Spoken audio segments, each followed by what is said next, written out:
Hi there, Joka here, welcome back. And today I have some cards to share. I actually made these cards at the end of December, but because the video is so long, the voiceover seemed like a daunting task. Here I am at 3 a.m. recording this a month later. I hope I'm not gonna make a lot of mistakes. So I really wanted to try these new ink pads from Altenew. I got them from my parents for Christmas and I really wanted to try them. The colors are amazing. And I decided, because I wanted to make my life harder, I guess, to stamp a full background of flowers, and I'm using the Airbrushed flowers stamp set from Altenew. This is relatively new as well. I think it was released in January, and I am going ahead and just mask and stamp the first layer, which is the outline, and for this I'm using the Altenew Obsidian pigment ink, which is my favorite for outlines. And as you see, I'm also using another product from Altenew that I think this is my first time actually using something like this. I think it's called a masking stencil. I do have some, but I never used them before, so I thought, okay, I might as well try. I will be honest, I think it would have been quicker if I had used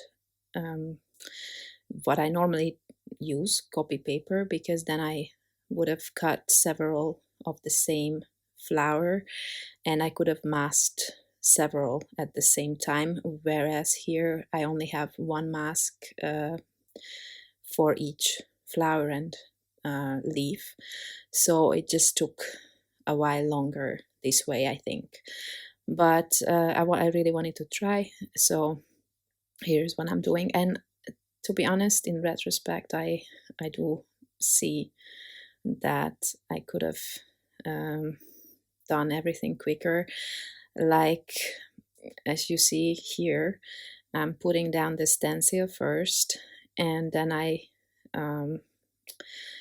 kind of figure out where I want to put the next flowers, and then I will have to put the stencils back down again, or the mask again, because they stick to the stamp.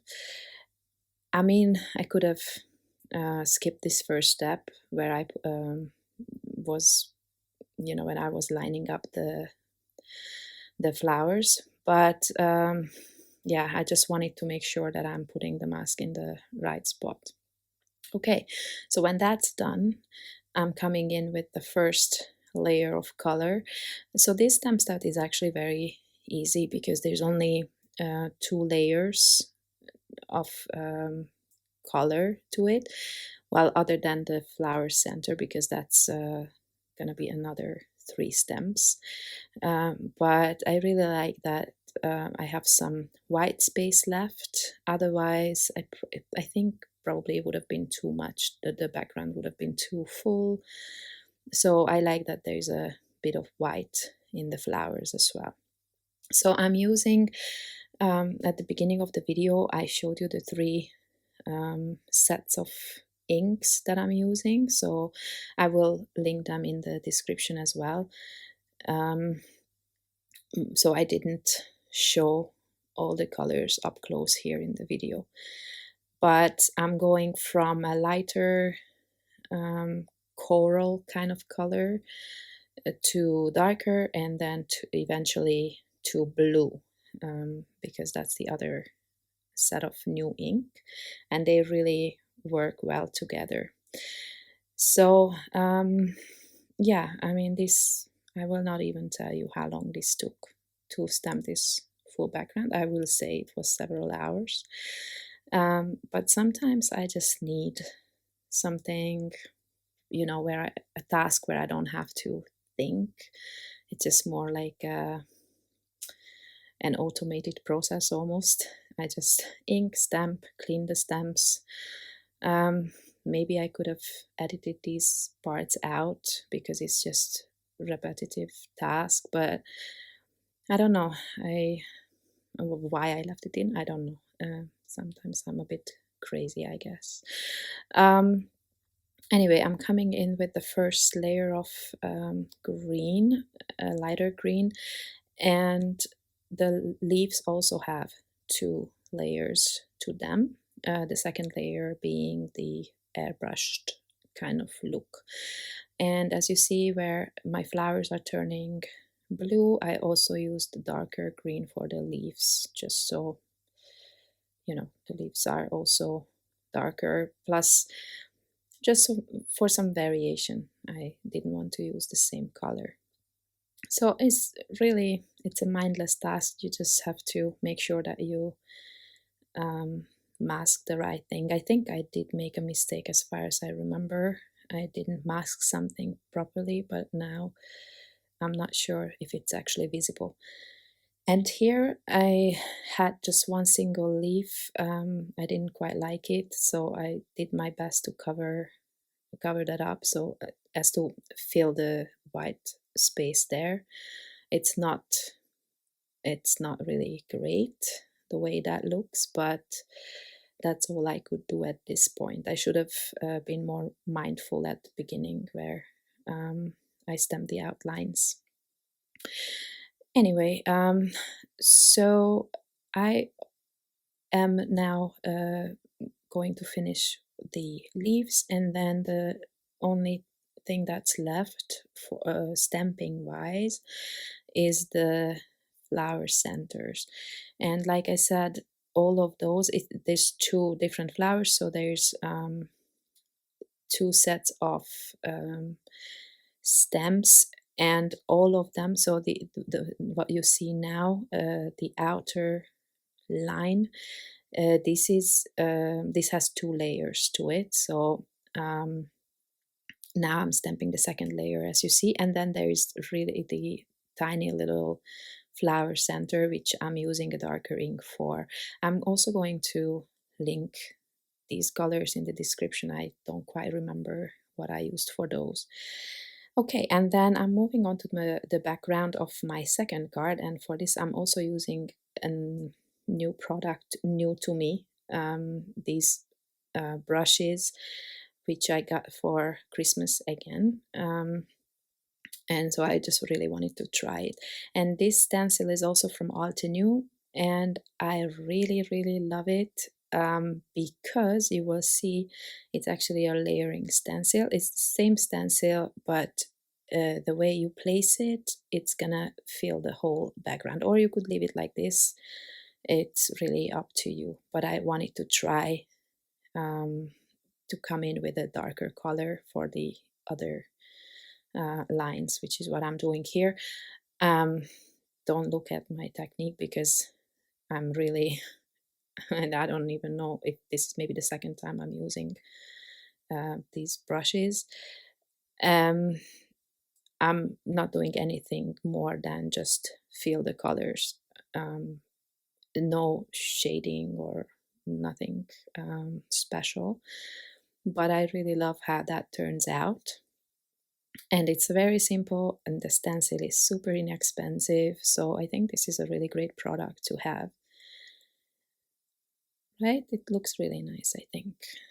Okay, so this is the background for my second card, and I'm also adding flowers to this card, and I will tell you that this took me, I think, half an hour. I'm only gonna have 6 flowers, but to stamp and die cut all the layers, I think it took me half an hour, as opposed to the other card, which again, I'm not gonna admit how long that took.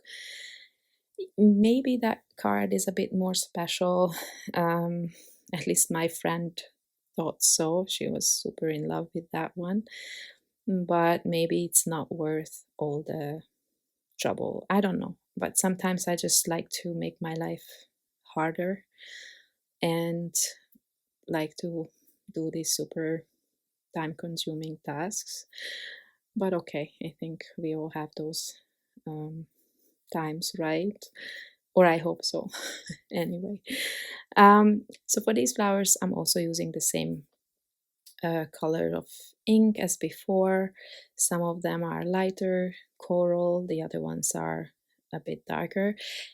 And I want to mention that the coral set, I don't remember what it's called, but it's something about Mars, Martian something. I don't know, but the colors really, really remind me of Mars. So I think that was really clever from Altenew to name them that way. It's really fitting, I think. Um, for the centers, I'm using again the same colors that I don't remember now, but I will find it for you. And I'm also using the same greens, the new greens, which are so perfect for florals. Sometimes I struggle with green inks that they are not very, realistic, or I don't know, but these ones are, I think they are perfect for leaves. And then you can create different shades. I have these lighter leaves, and then here I'm stamping, I think, one shade darker, again for variation. And then I'm just going to die cut all these, which again didn't take very long. Like I said, the whole thing all together maybe half an hour. It's really easy when you do it like this, like on a, how do you call that, like on a production line. You just change the paper, but stamp the same image. You could really mass produce a lot of these. Okay, so I'm taking my die cut machine here, and what you see is a really dirty plate.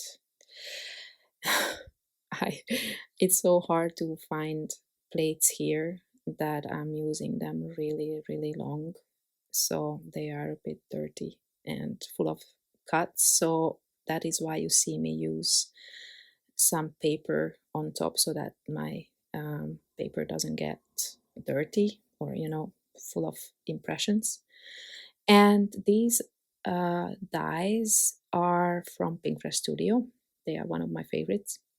And before I'm committing to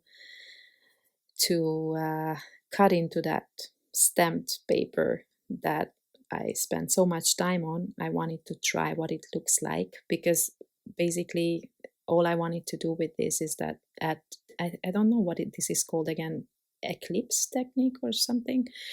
When you die cut the letters or shapes or whatever from the paper, and then you add some dimension to it, either with more die cuts, which is what I'm going to do, or some foam tape, or like you can die cut the letters from foam. I just don't have the right foam to do this. And here I was not sure if I wanted to use white outlines or maybe green would be better. Maybe it would stand out more. I did not know, but in the end I didn't like the green, so I'm going with white. And then I'm die cutting the same letters a few times, I think 3 times or 4 times. I will see later, which I'm going to layer up and then just place back into the respective spots, into the background. And by the way, you see, I mean, you can see the green, but somehow I didn't quite like it. I tried it, but it just didn't do it for me. So I'm going with the white.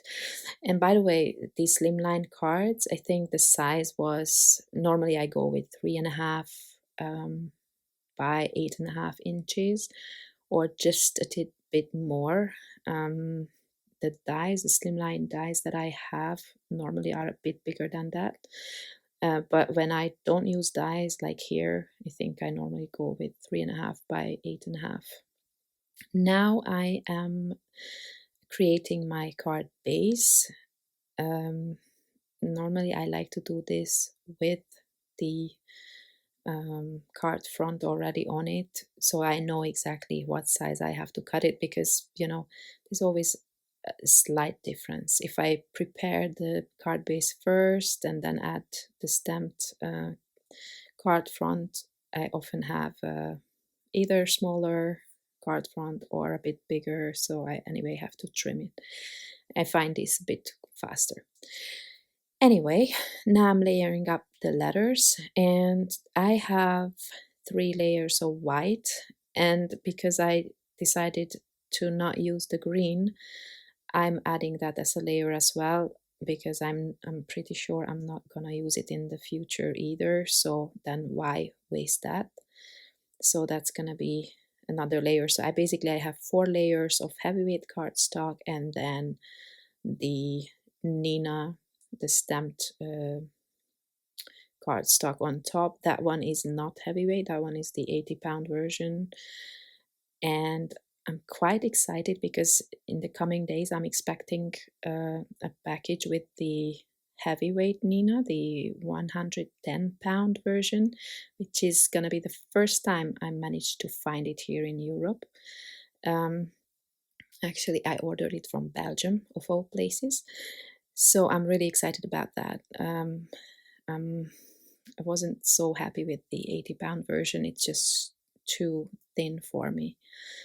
So the second card, I'm also doing the exact same way. These are 12 by 12 heavyweight, 12 by 12 inch heavyweight cardstock, because this is what I have.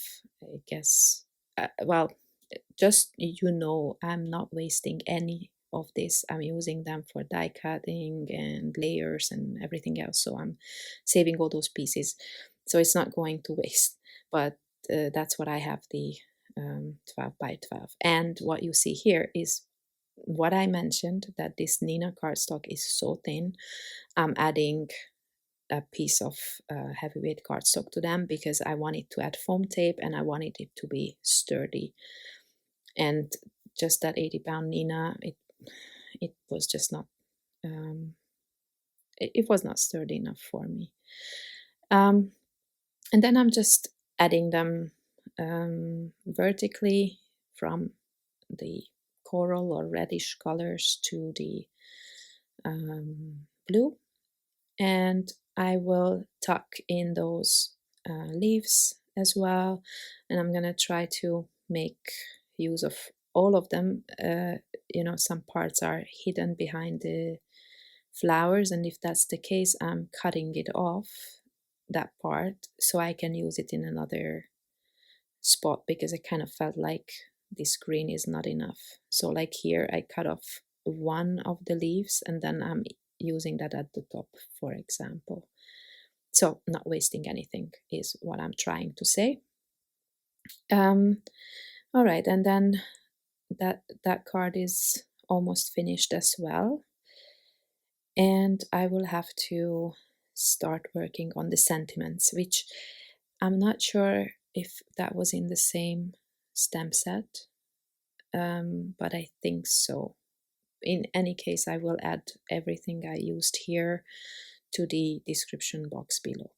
Now, I just needed something a little extra to this because it still, it just looked nothing special to me, the card. So I'm adding some gold splatters because gold splatters make everything look better, right? So that's how I'm gonna finish off these cards. While these are drying, I'm stamping my sentiments, and these are I really like these sentiments. They are really small. The letters are small, and I kind of didn't want to hide or cover up any design that I did on those 2 cards, so these are perfect. And I can't cut sentiments straight for the life of me, or stamp them straight. That's another problem. But here, actually, they turned out okay, I think. For this, I probably would need a smaller trimmer, to be honest, but I'll make do with what I have. So for the this one, the first card, I am going to add the full width of the card. I mean, the sentiment is going to be the same width as the card. And again, because that was a Nina cardstock, too thin, I wanted to add some heavyweight cardstock to it. So kind of, I'm not sure if I add, yeah, I'm adding foam tape. That was the reason. Otherwise, it's just not strong enough to hold up, I think. So one of them I'll just add at the bottom, and this one I was so uncertain. I didn't like it in any position, but eventually I will settle on something which is not gonna be what I showed you now. So I'm adding it at the bottom as well. And then these cards are going to be ready. So I know this was a very long video, but I hope you found it inspiring anyway. And yeah, thank you very much for watching, and I see you next time. Bye bye.